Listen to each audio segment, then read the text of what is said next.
Today's volume will be about Paschimottanasana, forward bend. Forward bending is one of the most basic and foundational elements of the practice. I'd like to take the time to break that down with you step by step so you'll know how to safely enter the pose and understand what its benefits are on a deeper level. Paschimottanasana can be broken down into the words Paschima, Uttana, and Asana. Paschima means west or back, meaning sort of like the backside of the body. Uttana is intense stretch, and asana is the name of the pose that we do. Putting the words together, Paschimottanasana. Now sometimes you'll hear this pronounced in Sanskrit, Paschimottanasana. These are both relatively acceptable. Some different traditions, in the Ashtanga tradition, which is what I'm trained in, we say Paschimottanasana, and some other styles of yoga say Paschimottanasana. But you know what? Tomato, tomato, still the same pose. Why don't you repeat after me, just so you're familiar with the name of the pose, Paschimottanasana. Try that one more time. Paschimottanasana.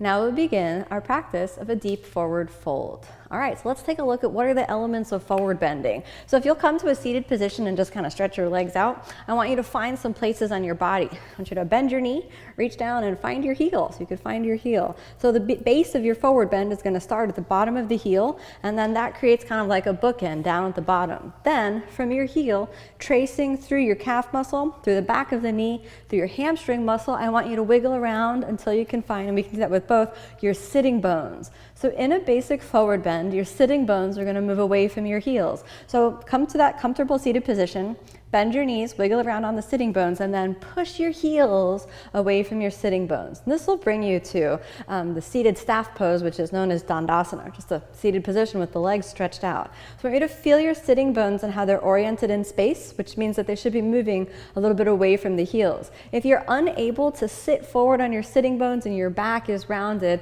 your hamstring muscle may be very short or your pelvic bowl may be very full, and we want to remedy both of those. So we have this first foundational basis of the forward bend. Your sitting bones move away from the heels. Second part of the forward bend, creating emptiness in the center of the pelvis. So take your hands, placing them on the low belly, and then suck in the belly. And so we're thinking about emptying out the pelvic bowl. Now, I don't know about you, but sometimes my pelvic bowl is a little bit full. So if you think about emptying out the inner space of the pelvis, this is getting you right into the deeper therapeutic benefits of the forward bend. So what sits in the pelvic bowl? Well, your digestive system. So by emptying the pelvic bowl, the forward bend will deepen and you'll be able to go deeper into the pose, but also treat any digestive issues therapeutically by moving into a forward bend. Emptying out the pelvic bowl does not mean that you need to go on a diet or need to be super skinny. It means that you need to be flexible in the organs and tissues in the inner space of the pelvis. So we'll be working on that. So we have two components so far. Sitting bones move away from the heels, emptiness in the pelvic bowl. Now, as you empty out the pelvic bowl, you'll be able to pivot from your hip joints, locating the base or the apex of the forward bend in the center of the pelvis. That allows you to pivot from your hip joints rather than rounding your back to move forward. The third component of the forward bend is elongating your back muscles. So instead of contracting the back muscles or squeezing them down, we're thinking about elongating the back muscles to move into the forward bend. Okay, so now that you know the three components, we'll just review those. Sitting bones move away from the heels, emptiness in the pelvic bowl, relaxation and elongation through the muscles of your back. Let's see if we can put those three pieces together. Now, if you're a little bit cold, feel welcome to do some sun salutations and warm up before you begin your forward bend, but we're just thinking about this from a technical perspective. Spread your toes apart as though you're sitting on or standing rather on a floor. There's an imaginary floor underneath your feet. Then to start off, root the heels down, and this will create a little bit of engagement around your ankles. Walk your mind up the shin bones, hold on to the knees for a moment, and now lift the kneecaps. When you lift the kneecaps, try to avoid squeezing your butt muscles, simply engage the quadriceps. The quadriceps are a really important muscle group for forward bends, right? And just generally, So your quadriceps want to be engaged in your forward bends so that they help release the hamstrings. Hamstrings on the back of the leg, quadriceps on the front of the leg. They're antagonistic muscle groups. So when your quadricep engages, that gently encourages your hamstrings to elongate.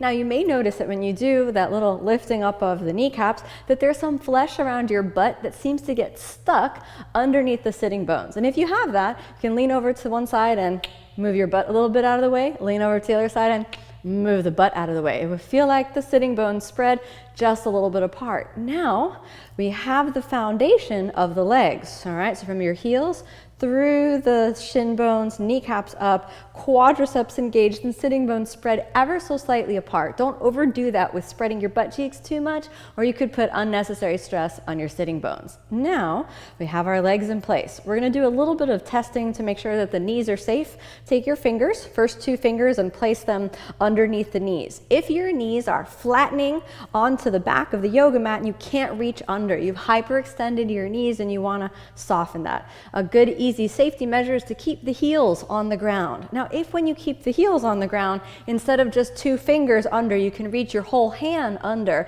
that might mean that you, just like me, have kind of big calf muscles. If you got big calf muscles, you want to lift the kneecaps a little bit and then allow your heels to come off the ground just a hair. Yoga practice is so tailored to our individual anatomy, so you have to find the way to do the pose, Paschimottanasana, that's right for you. Check your distance. 2 fingers want to slide under the back of the knee, and then your quadriceps are firm, sitting bones moving slightly away from each other and back from the heels. Then hold on to the low belly. Enter the pelvic bowl, which you have to do by closing your eyes for a moment and then suck everything in so you feel like you're emptying out the pelvic bowl. Drop your mind into the space behind your pubic bone.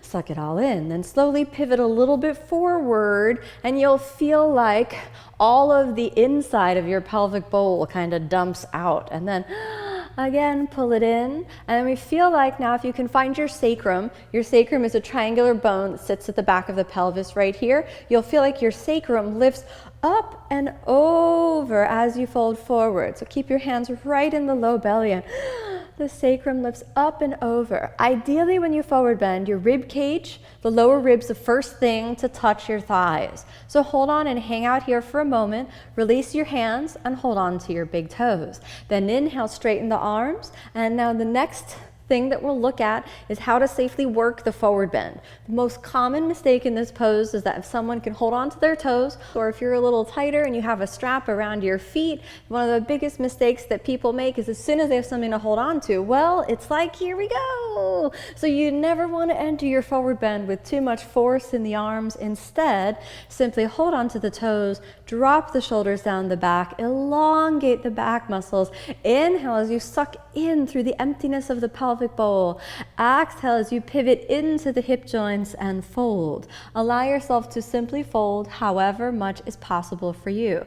Gaze at the toes and avoid rounding the back too much, and instead again pivot into the inner space of the pelvis. If you're flexible, you'll be able to go all the way down. It may be easier for you to tuck your head under if you go all the way down. We'll hold that there for a few moments. And again, inhale. Now when you're up, I want you to check.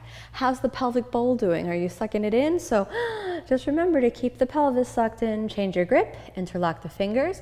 Again, inhale and exhale, fold. And as you fold, you may find that there's some stretching along your back. You may find that there are muscles here that start to release. Totally good. Keep your sitting bones moving back and your heels moving away from the sitting bones. You may be able to grab your wrist. Now, please don't fight for your wrist. So if you hold onto your feet and you're comfortable, but you hold your wrist and you're stressing, let that go.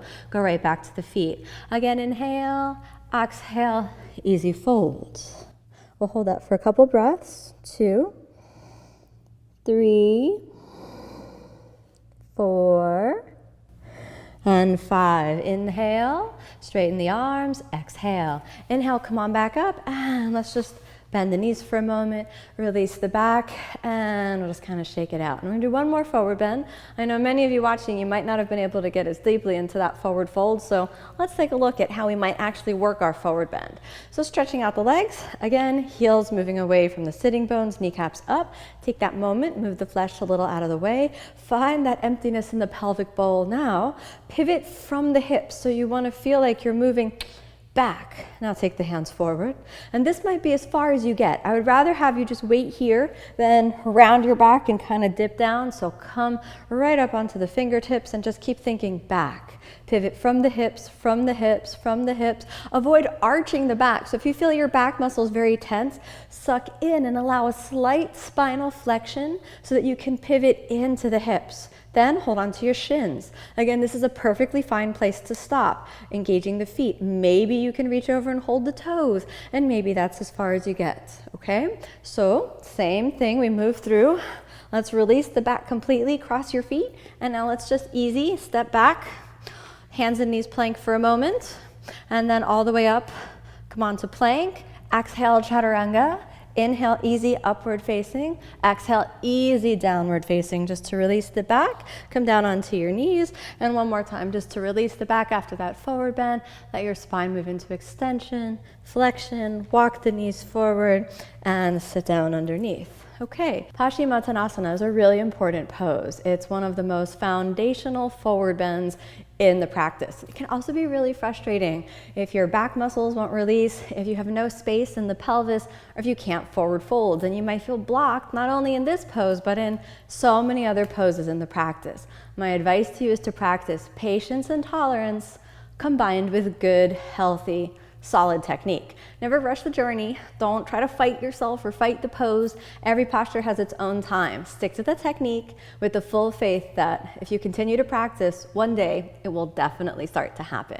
Some of the benefits of forward bending can be releasing lower back pain, improving digestion, and cleansing all of the digestive organs. If you feel that the optimization of your digestion is something that you're looking for, Paschimottanasana is a really good posture to work and improve sort of the inner workings of the body. And it's also one of the places that if you eat a really unhealthy diet, your forward bend almost immediately suffers. So you want to use the practice to inspire you to live a healthier life, to live a more peaceful life, and let the poses really kind of teach you.